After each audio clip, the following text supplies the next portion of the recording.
2 days after we buried my daughter, my son-in-law told me to get out. I'm Tom Anderson, and I'd just lost the most important person in my world. Sarah was everything to me, my only child, my pride and joy. But what her husband Brad didn't know was that the house he was kicking me out of, the one he'd been bragging about owning for 7 years, well, let's just say the paperwork told a very different story. You see, Brad Wilson thought he knew everything about real estate, thought he understood property ownership, thought he could push around the old man who fixed leaky faucets and changed light bulbs. What he didn't realize was that I'd been keeping quiet about something for 25 years, something that was about to turn his perfect little world upside down. If you're watching this, please subscribe and let me know where you're watching from. But before I tell you how this all unfolded, you need to understand how we got here. Sarah had been sick for 8 months, cancer, the kind that moves fast and doesn't give you time to prepare. I'd spent every day at that hospital, watching my beautiful daughter fade away while Brad complained about the parking fees.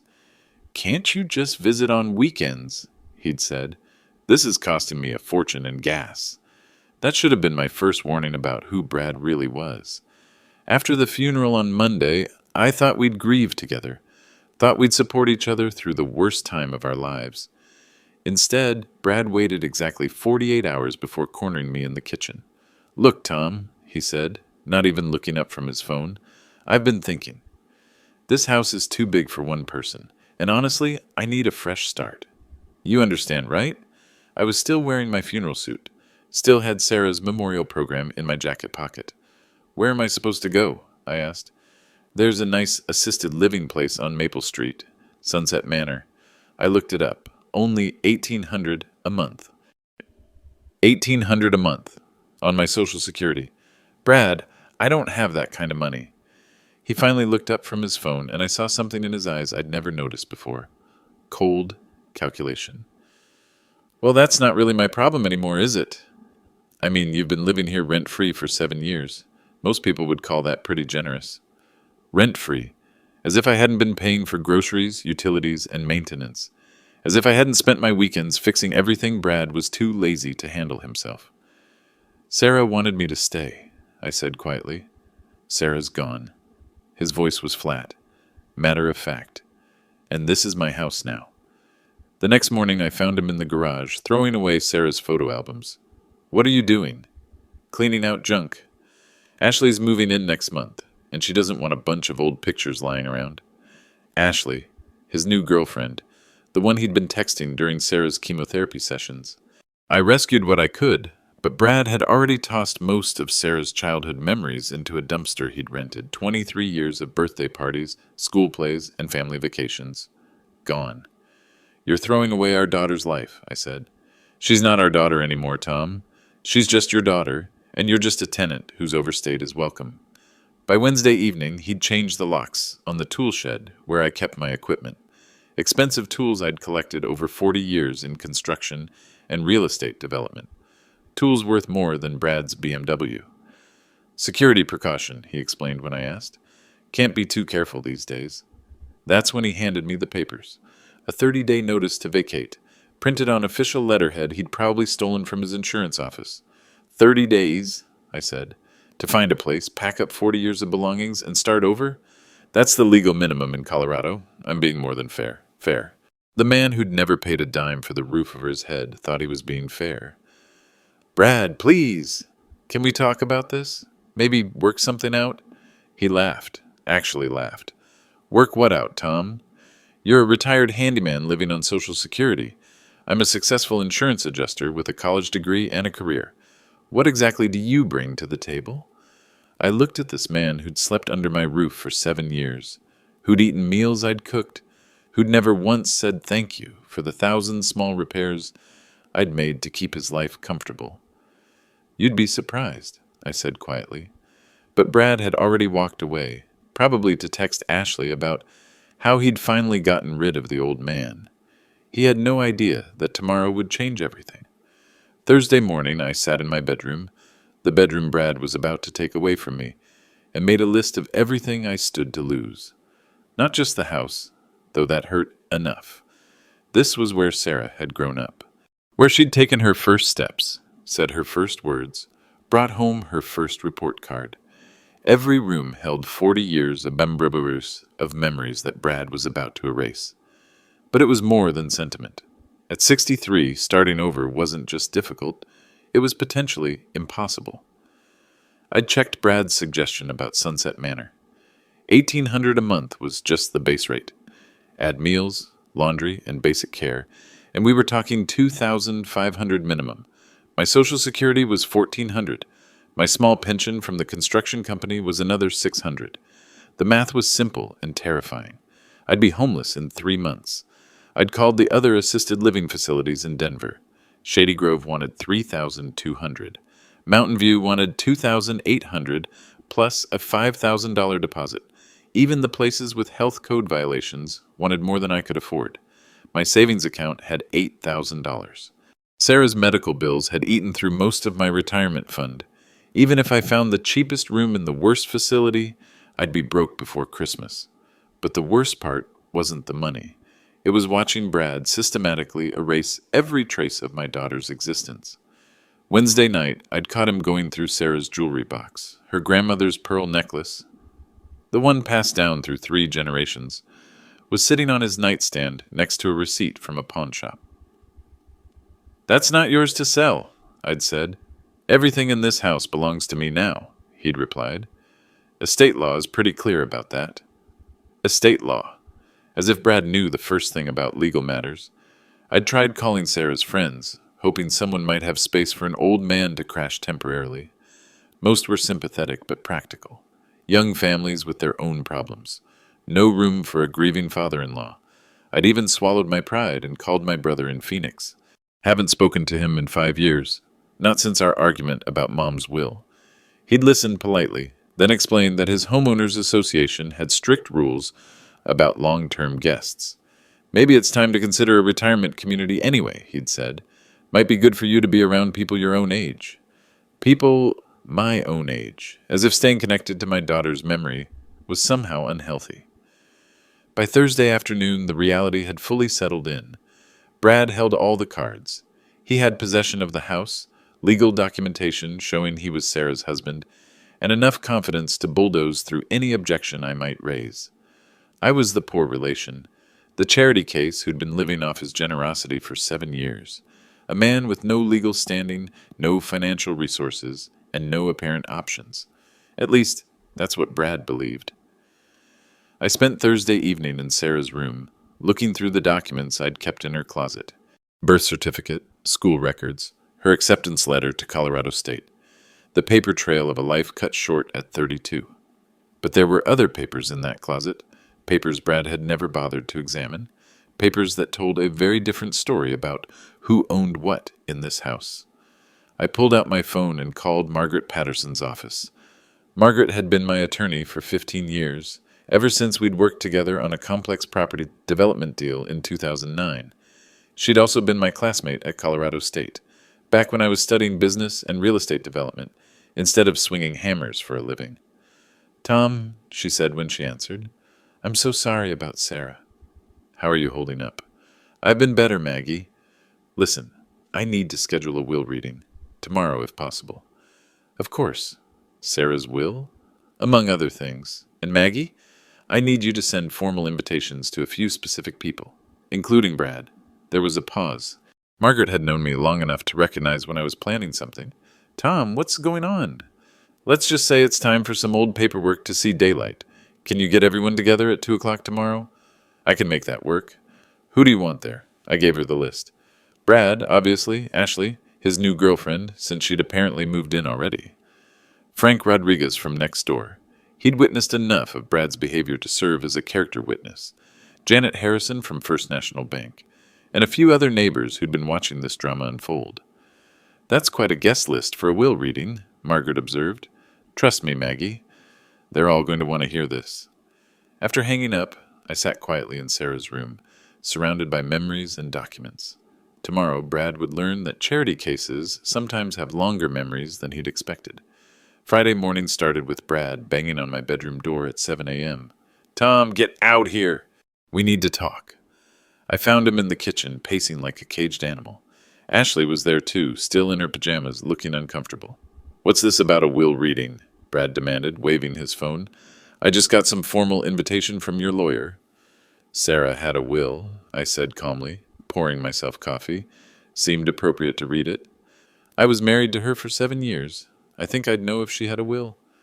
"There's a lot you don't know, Brad." He stepped closer, trying to use his height to intimidate me.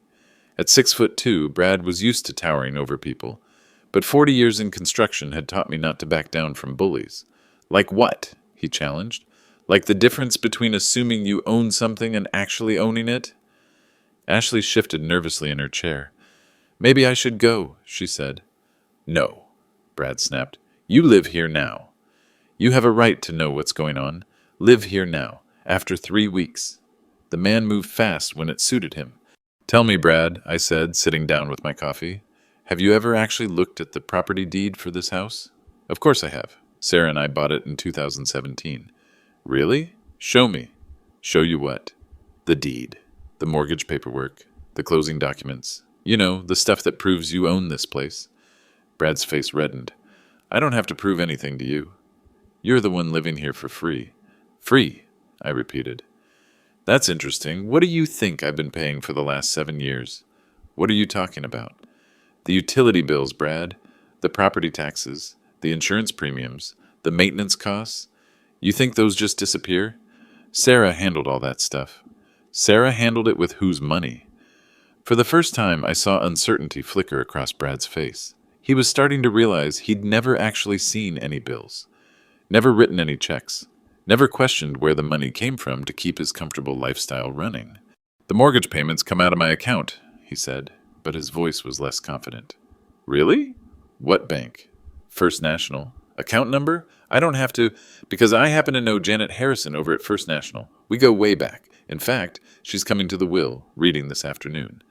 Ashley was watching this exchange like a tennis match, her head moving back and forth between us. I could see the wheels turning in her mind, probably wondering what she'd gotten herself into. "You're bluffing," Brad said, but he didn't sound sure. "Am I?" I reached into my jacket pocket and pulled out a business card. Old, faded, but still legible. "Anderson Development Group, established 1995. Brad squinted at the card. "What's this?" "My business card, Brad, from back when I was developing commercial properties instead of fixing your leaky faucets." "You were a handyman," he said, but his voice was weakening. "I was a lot of things, some of which you might find surprising." Ashley leaned forward. "Brad, what is he talking about?" "Nothing," Brad said quickly. "He's just trying to confuse things before he has to move out." I finished my coffee and stood up. "Well, we'll find out this afternoon, won't we? Margaret's expecting everyone at 2 o'clock. I'm not going to some dog and pony show just to watch you make a fool of yourself." "That's your choice, Brad. But I should mention that Margaret will be reading several documents today, not just Sarah's will." "What other documents?" "Property records, tax filings, some business documents from the late 90s. Should be quite educational." Brad's face went pale. "What kind of business documents?" "The kind that explain how a simple handyman could afford to live in a house like this for 7 years without paying rent." I headed toward the door, then stopped. "Oh, and Brad? You might want to bring some identification today. Margaret's going to need to verify your legal standing before she can discuss certain matters with you." "My legal standing?" "Your right to be in this house, your claim to ownership, that sort of thing." Ashley grabbed Brad's arm. "What is he talking about, honey?" "I don't know," Brad said, but he was staring at me with something approaching fear. "The old man's lost his mind." "Have I?" I asked. "Or have you just never bothered to ask the right questions?" I walked to the front door, then turned back one more time. 2 o'clock, Brad. Patterson and Associates on 17th Street. Don't be late." As I closed the door behind me, I could hear Ashley's voice rising in panic. "Brad, what is going on?" "What aren't you telling me?" But Brad's response was too muffled to make out, probably because he was finally starting to realize that he didn't actually know what he wasn't telling her. I spent the morning at Margaret's office reviewing documents and preparing for the afternoon. Some of those papers hadn't seen daylight in 25 years. Today they were going to change everything. At 1:45, I walked back into the house to get ready. Brad was in the living room, frantically searching through a box of papers. Sarah's papers. Documents he had never bothered to read when she was alive. "Looking for something?" I asked. He looked up, sweat beading on his forehead. "Where's the deed, Tom?" "Where's the actual property deed?" I smiled. "That's a very good question, Brad. You should ask Margaret. The thing about living quietly is that people stop paying attention to the details. They see what they expect to see, and they miss everything else. Take my watch, for instance. Brad had seen me wear it every day for 7 years, but he'd never noticed it was a Rolex Submariner. $18,000 retail value, not exactly what you'd expect a charity case to own, or my tools in the shed he'd locked up, professional-grade equipment. Hilti hammer drill, worth $3,000. Festool, sanders worth $1,500 each.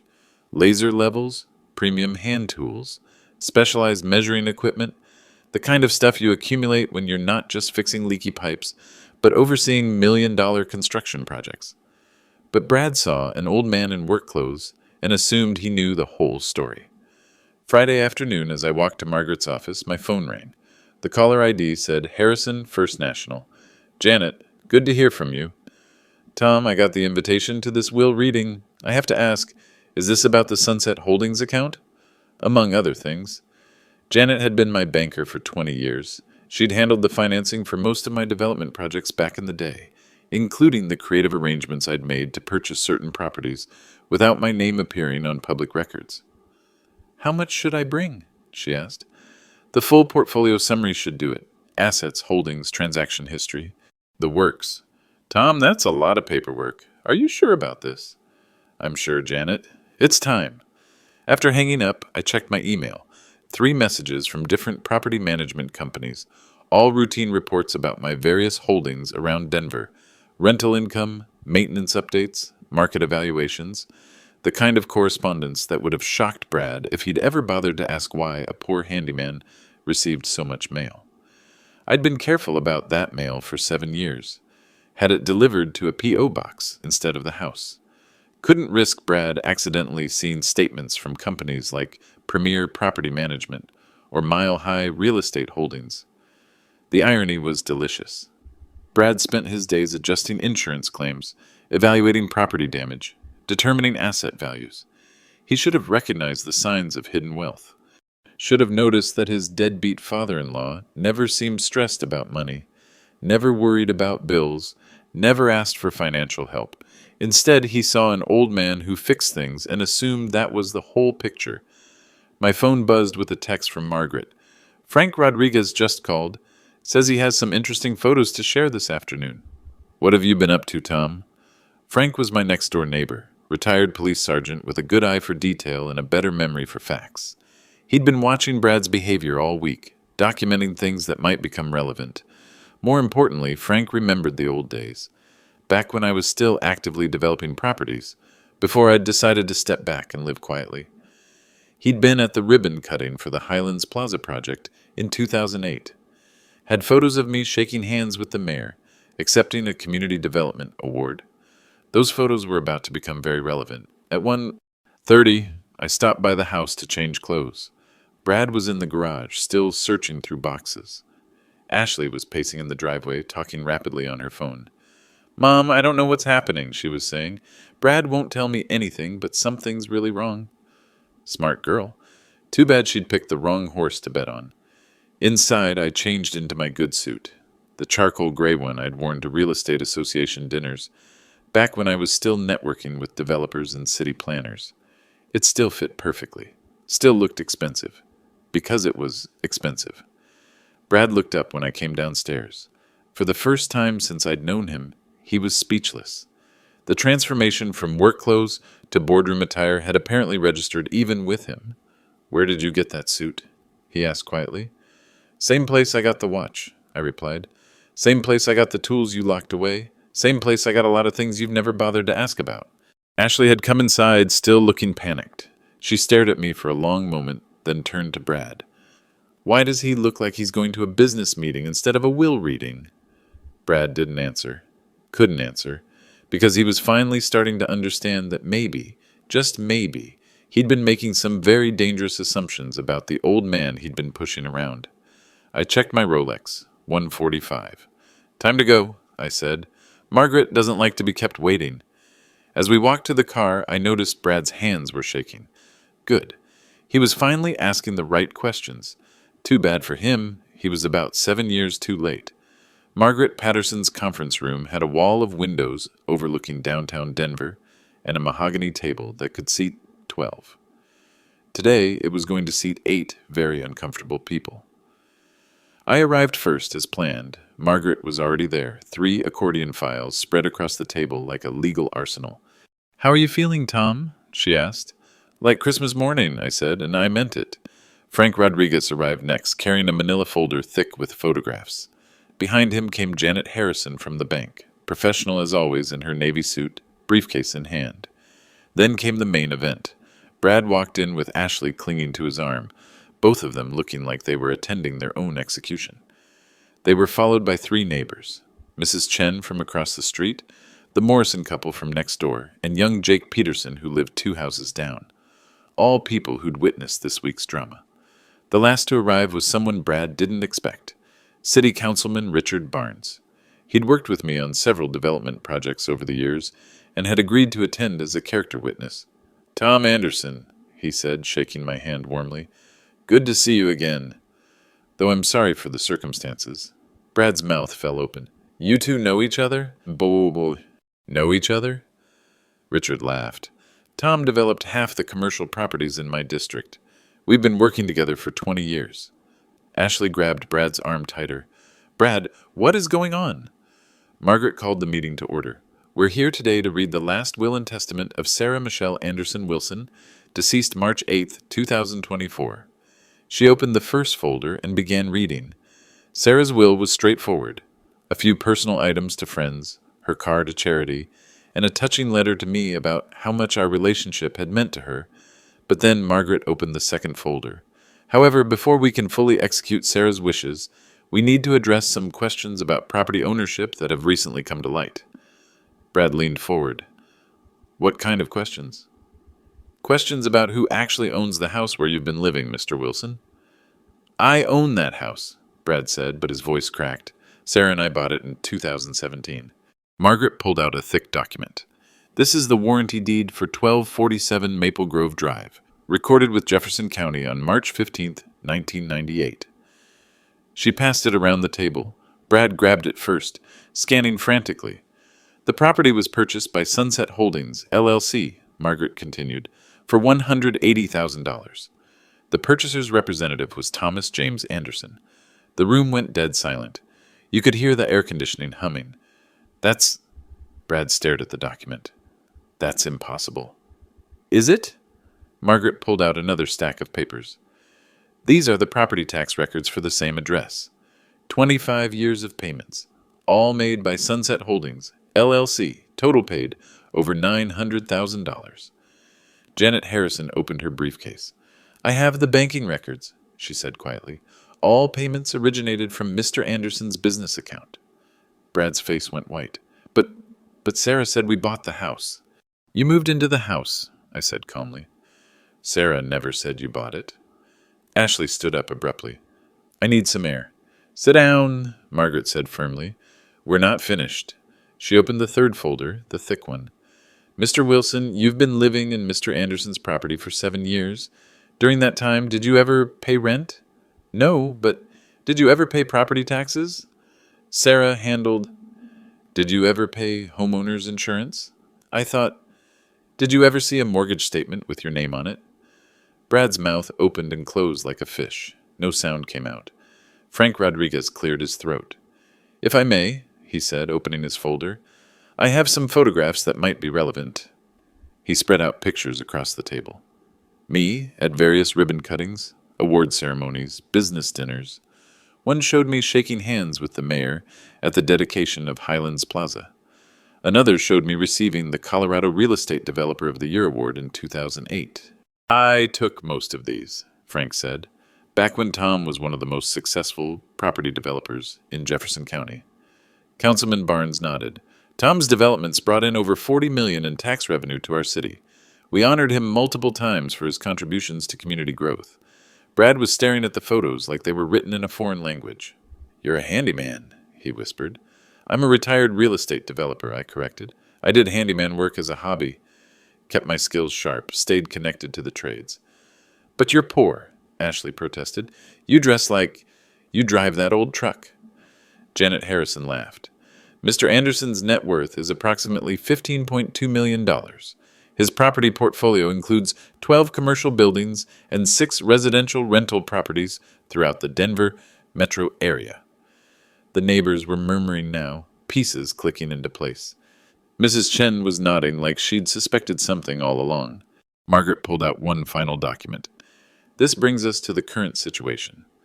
Mr. Wilson, you gave Mr. Anderson 30 days' notice to vacate his own property. Is that correct? I didn't know. You also changed the locks on his personal storage area, preventing him from accessing tools worth approximately $50,000. Is that correct? Brad's hands were shaking visibly now. I thought, and you disposed of his late daughter's personal belongings without permission, including items of significant sentimental value. Is that correct? Stop, Ashley said suddenly. Just stop. Brad, we're leaving, now. But Margaret wasn't finished. Actually, you can't leave, Mr. Wilson. We have one more document to review. She pulled out a crisp, official-looking paper. This is a 30-day notice to quit and surrender possession of the premises, served by the legal owner of 1247 Maple Grove Drive. She slid it across the table to Brad. Congratulations, Mr. Wilson. You're being evicted. The room erupted in chaos. Ashley was hyperventilating into a paper bag. Brad was staring at the eviction notice like it might burst into flames. The neighbors were whispering among themselves, and I could hear Mrs. Chen saying, I knew something was off about that boy. But I just sat there, perfectly calm, watching 25 years of careful planning finally come to light. Margaret banged her gavel. Yes, she actually had a gavel, and called for order. We're not finished here. Mr. Wilson, do you understand what you've just been served? Brad looked up, his face completely drained of color. This can't be legal. I live there. I have rights. You have squatter's rights, Margaret replied coldly, which in Colorado requires you to openly occupy a property for 18 years and pay all taxes and fees. You've done neither. Janet Harrison opened another folder from her briefcase. I have the complete financial history of this arrangement. Mr. Anderson has paid every expense associated with 1,247 Maple Grove Drive since 1998. Property taxes, insurance, utilities, maintenance, improvements, everything. She spread out bank statements across the table. 25 years of meticulous records. The total investment in this property comes to approximately $1.4 million, not including the original purchase price. But I improved the house, Brad protested weakly. I put in a new deck. With materials purchased by Mr. Anderson, Frank Rodriguez interjected, I helped him load that lumber. $1,400 worth from Home Depot. Tom paid cash. The hot water heater, Brad tried again. Installed by Morrison and Sons Plumbing, I said calmly. Check came from my account. I have the receipt. The new windows, Anderson Glass Company, Margaret interrupted, consulting her notes. $8,000, paid by Sunset Holdings, LLC on September 15th, 2019. Ashley was rocking back and forth in her chair. This isn't happening. This isn't happening. Oh, it's happening, Councilman Barnes said. Tom, why didn't you ever tell anyone about this arrangement? Sarah asked me not to, I said simply. She was embarrassed that Brad couldn't afford the house payments. Thought it would hurt his pride if people knew I was subsidizing their lifestyle. The truth hit Brad like a physical blow. Sarah knew? Sarah set up the whole arrangement. She came to me in 2017 crying because you'd applied for a mortgage you couldn't possibly afford. The house was about to go into foreclosure from the previous owners. She begged me to buy it and let you live there. That's impossible. Margaret pulled out another document. This is a letter from Sarah, written in 2017 and placed in our files for safekeeping. Would you like me to read it? Yes, I said firmly. Read it. Margaret's voice softened as she began. Dad, I know this arrangement is going to be hard on you, but I need you to know how grateful I am. Brad has such pride about being the provider, and if he knew the truth about our finances, it would destroy him. He works so hard, but his salary just isn't enough for the life we want together. I promise someday I'll find a way to pay you back for everything. I love you so much for making this possible. Please don't ever let Brad know. It would kill him to realize he's been living on charity. Love always, Sarah. The silence that followed was deafening. Brad was crying now, tears streaming down his face as the full scope of his situation became clear. She protected you for 7 years, I said quietly. Made sure you never had to face the reality of your finances.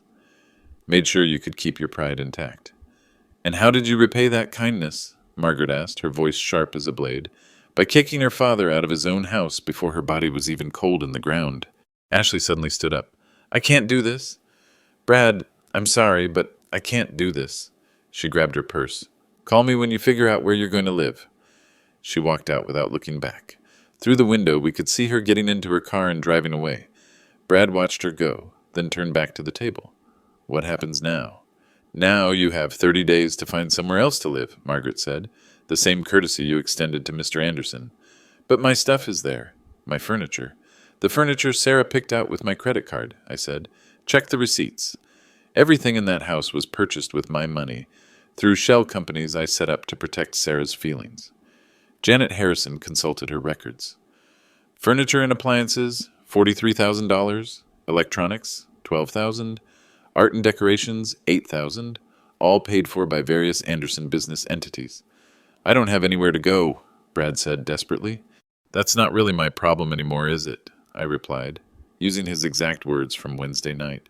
Most people would call 7 years of free housing pretty generous. Frank Rodriguez leaned forward. There's something else, Brad. Something you should know about how people really saw your marriage. He pulled out his phone and showed photos from neighborhood gatherings. These are from the block parties you never attended, the community meetings you were always too busy for.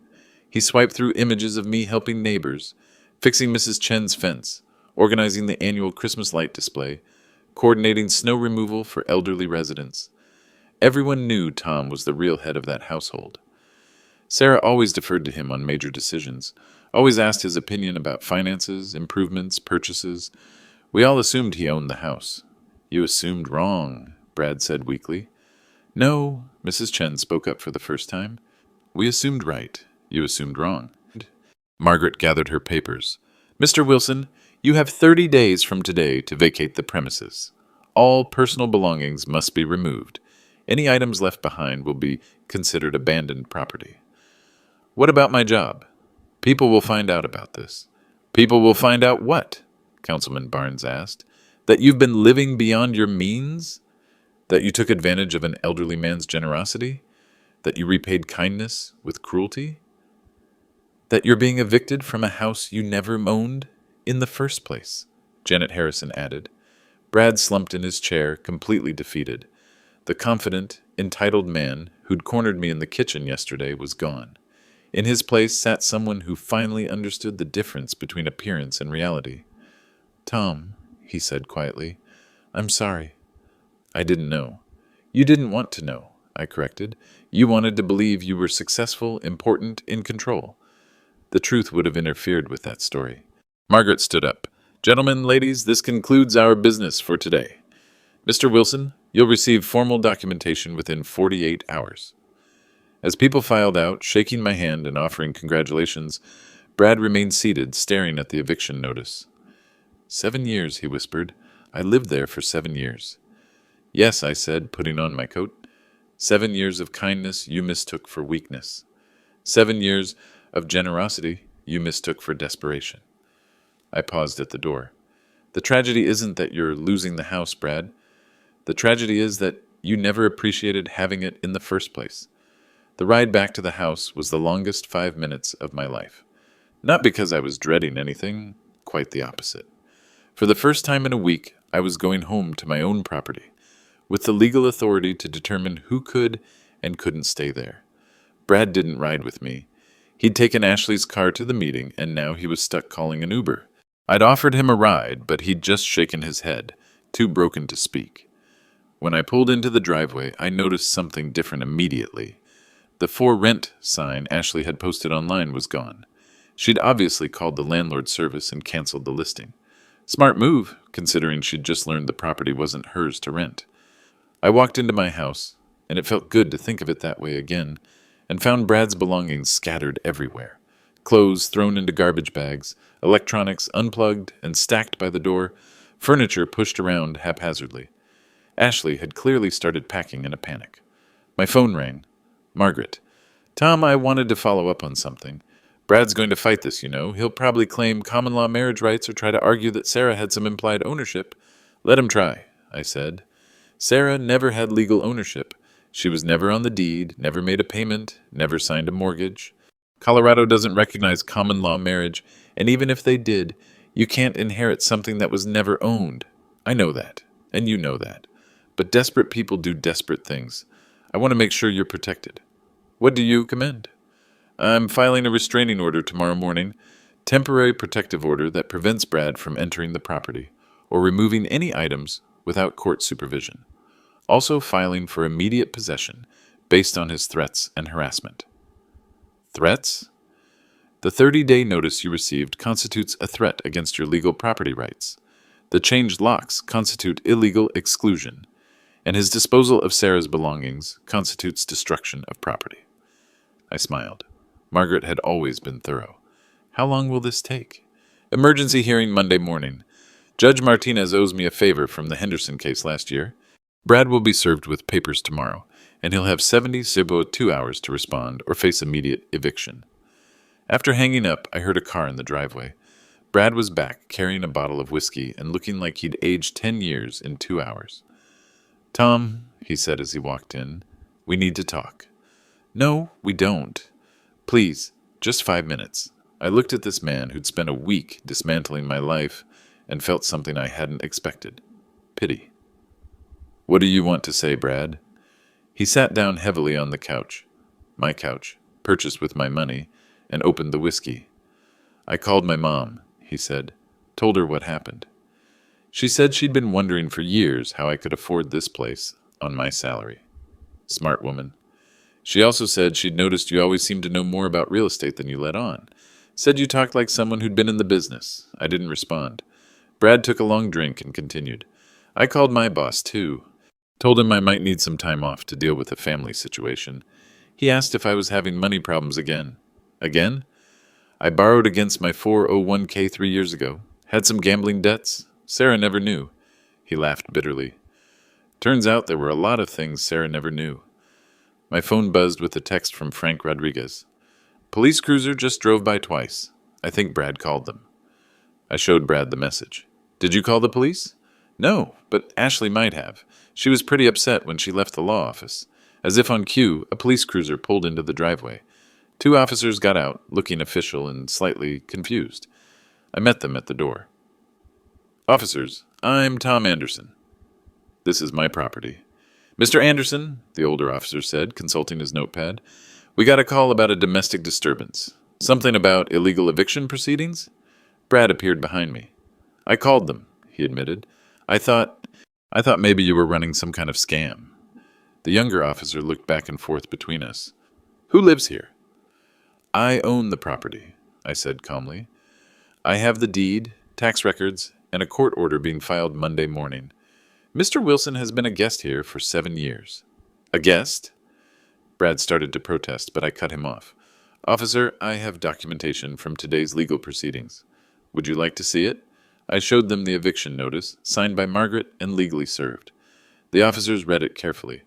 Mr. Wilson, the older officer said, this appears to be a legitimate eviction proceeding. Do you have any documentation showing you own this property? No, I thought my wife owned it. Your wife? She died last week. The officers exchanged glances. I'm sorry for your loss, sir. But if you don't have legal ownership documentation and Mr. Anderson does, then this is a civil matter. You'll need to work it out through the courts. Brad's shoulders sagged. What am I supposed to do? Find somewhere else to stay while you consult with an attorney, the younger officer suggested. Do you have family nearby? My mom lives in Grand Junction. That might be a good option. After the police left, Brad and I stood in the living room, surrounded by his hastily packed belongings. Tom, he said quietly, I know I don't have the right to ask this, but could I have until Monday, just to figure out where I'm going? I studied his face.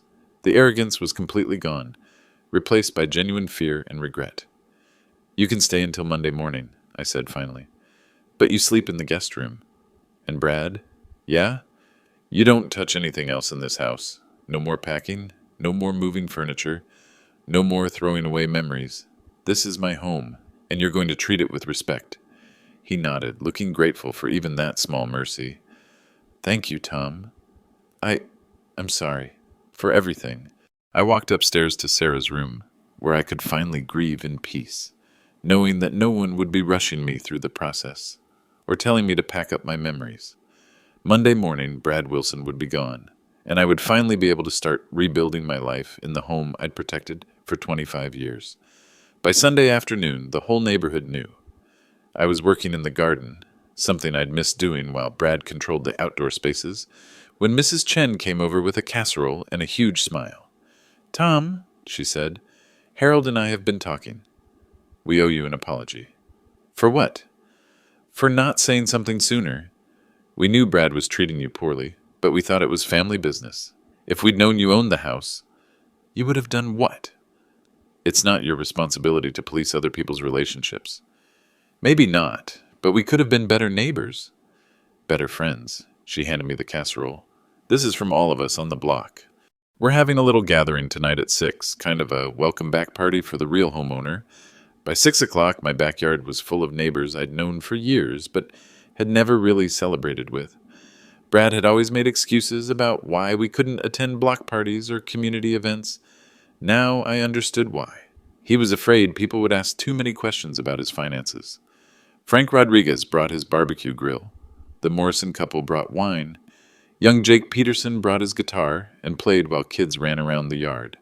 For the first time in years, my house felt like a home instead of a tense battleground. Tom, Jake said during a quiet moment, I've got to ask. How did you keep this secret for so long? Practice, I said, and a daughter who asked me to. But weren't you angry? All those times Brad talked down to you, treated you like hired help? I thought about that. Angry? Sometimes. But mostly I was sad. Sad that he was so insecure he needed to put others down to feel important. Sad that Sarah felt she had to protect his ego at the expense of honesty. Mrs. Chen overheard. What's going to happen to him? He'll figure something out. Brad's not a bad person, just a weak one. This might actually be good for him in the long run. How can losing everything be good for someone? Because everything he thought he had was built on lies. Now he has a chance to build something real. My phone had been buzzing all weekend with calls and texts. Word was spreading beyond the neighborhood. Margaret called Saturday morning. Tom, I've had 3 reporters contact my office. Apparently someone posted about this on social media. You might want to prepare for some attention. Janet from the bank called Saturday afternoon.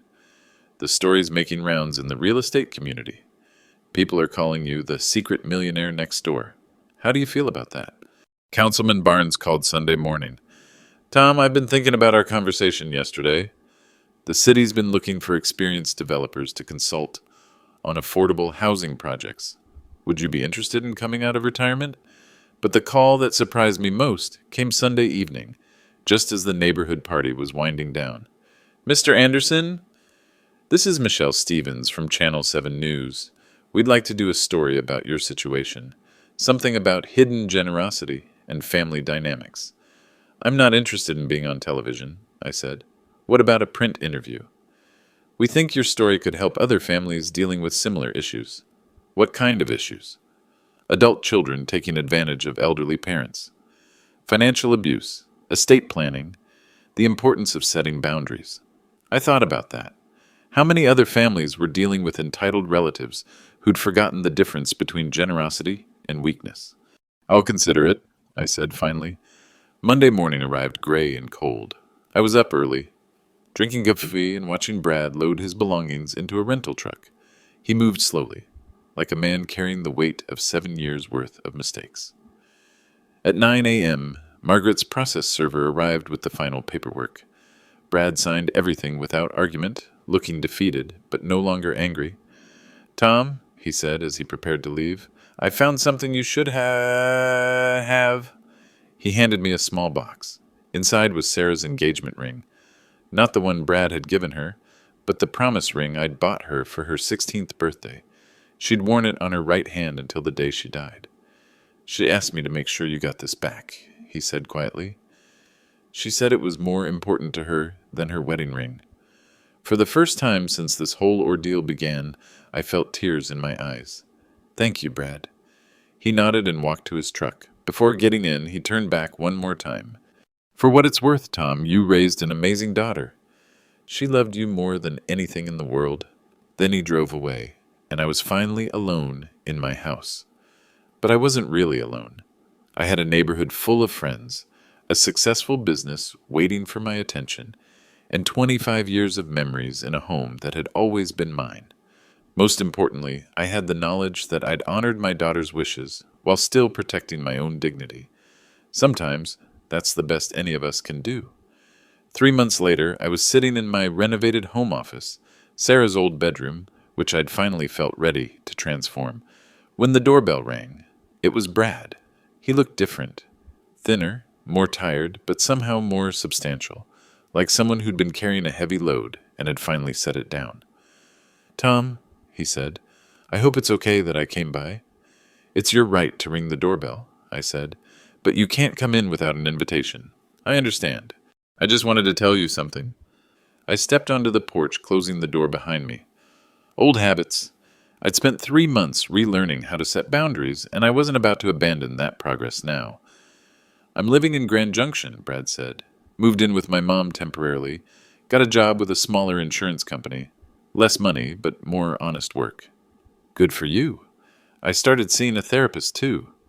Talking about why I needed to feel important all the time. Why I couldn't just be grateful for what I had. I waited. This was his conversation to have. She helped me understand something, he continued. I was so afraid of being seen as a failure that I convinced myself I was entitled to success. Didn't matter whose success it actually was. That's a hard lesson to learn. The hardest part is knowing that Sarah knew. Knowing that she protected me from the truth because she was afraid I couldn't handle it. Could you have handled it? Brad thought about that for a long moment. 7 years ago? Probably not. I was too insecure, too proud. But maybe if I'd been forced to face reality sooner, I wouldn't have become the kind of person who kicks a grieving father out of his own house. A car pulled into my driveway. Margaret, arriving for our weekly business meeting.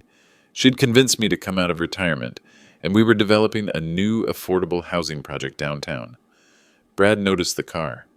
I should let you get to your meeting. Brad, I said as he turned to leave, thank you for bringing me Sarah's ring.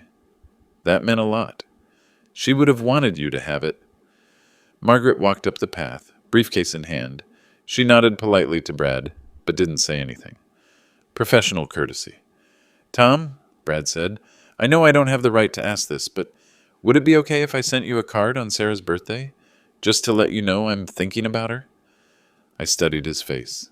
The desperation was gone, replaced by something that looked like genuine remorse. That would be fine, I said. But Brad, yes, don't expect me to send one back. Forgiveness is a process, not an event. He nodded. I understand. And Tom, thank you for giving me a place to start that process. After he left, Margaret and I went inside to review architectural plans for the new development. How do you feel about that? She asked, noticing my thoughtful mood. Better than I expected. He seems like he's learning from this. Do you think you'll ever have a real relationship with him again? I don't know. Maybe someday. But it would have to be a very different relationship than what we had before. Different how? Based on honesty instead of convenience. Respect instead of assumption. Boundaries instead of exploitation. Margaret smiled. Sounds like good principles for all relationships. She was right. Over the past 3 months, I'd applied those same principles to every aspect of my life. I'd reconnected with old friends from the development business. I'd gotten involved in city planning committees. I'd even started dating again. A nice woman named Carol who knew exactly who I was and what I was worth, both financially and personally. Most importantly, I'd learned to honor Sarah's memory without sacrificing my own dignity. I'd established a scholarship fund in her name for kids who wanted to study business or real estate development. I'd donated to the Cancer Research Center where she'd been treated. I'd found ways to keep her spirit alive while still living my own life. The house felt different now, too, lighter somehow. I'd kept Sarah's photos and treasured belongings, but I'd also redecorated with my own taste, made it feel like a home for a living person instead of a shrine to someone who was gone. Tonight, I was hosting dinner for 6 neighbors. Tomorrow, I was meeting with city planners about the affordable housing project. Next weekend, Carol and I were driving to Colorado Springs to look at mountain properties. Life wasn't just moving forward, it was moving forward with purpose, dignity, and honest relationships. And for the first time in years, that felt like enough. If you're dealing with someone who takes your generosity for granted, remember this. Kindness should never require you to sacrifice your self-respect. Setting boundaries isn't cruel, it's necessary. Thanks for watching. Let me know in the comments how you've handled situations like this in your own life.